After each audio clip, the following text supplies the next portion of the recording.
my sisters and brothers, I greet you all with the love and peace of the Lord. I invite you to meditate together with me on the holy word of God of 15th September 2020 as we celebrate our Mother of Sorrows.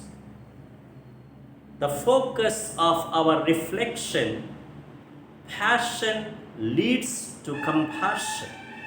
Fidelity blends with sensitivity. Affection stirs up affliction, and love suffers with the one who suffers. As we celebrate the feast of the Mother of Sorrows, let us once again venerate our sweet Mother with devotion, appreciate her with deep esteem, and imitate her with passion. Let us entrust ourselves to her maternal care and guidance. Mother of Sorrows does not mean that she is a sorrowing, sad, lamenting, joyless person. It means that she too experienced the pain and sorrow of life, that she too bore the burden of suffering. As we may know, 7 sorrows or $7 are highlighted in the life of Mary. Prophecy of Simeon, flight into Egypt, loss of Jesus in the temple. Mary walks the way of the cross along with Jesus. Mary stands at the foot of the cross. Mary witnesses the death of Jesus and receives his dead body, and Mary lays Jesus' body in sepulchre. These are not isolated or the only moments of sorrow in her life. Rather, they denote some main instances and occasions of her pain and suffering, even though her whole life was a continuous story of pain and affliction. Her life and faith were constantly tested through the crucible of suffering. The $7 are, in fact, only a few indicators of an entire life that has been soaked into suffering. This is the mother's compassion. It is not a mere feeling of pity or sympathy. It is deep communion with the one who suffers. The much more than the physical passion of her divine Son leads Mary to a profound interior passion within her and unfolds itself in a touching compassion. Further, these 7 sorrows are also like sample sufferings because they are also quite real in our own life. We also often go through the same experiences and assaults of suffering.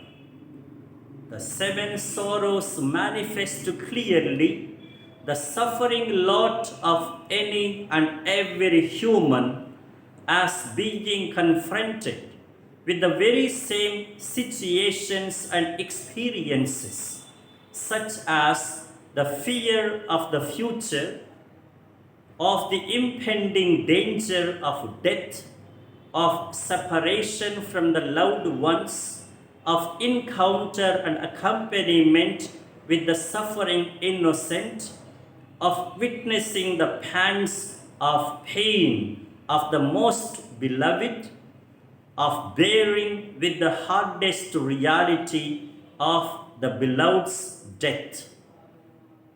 In the prophecy of Simeon, when he predicts that her tiny child will be the cause for the rise and fall of many, and that a sword will pierce through her heart, there is the sorrow of fear of uncertain future.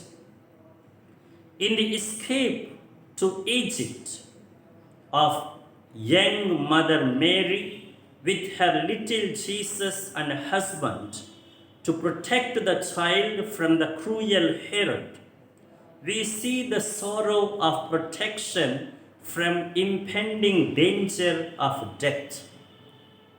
In accompanying Jesus on the way of the cross, we see the deep anguish of a mother's heart and her unfailing accompaniment even in the inglorious testing times.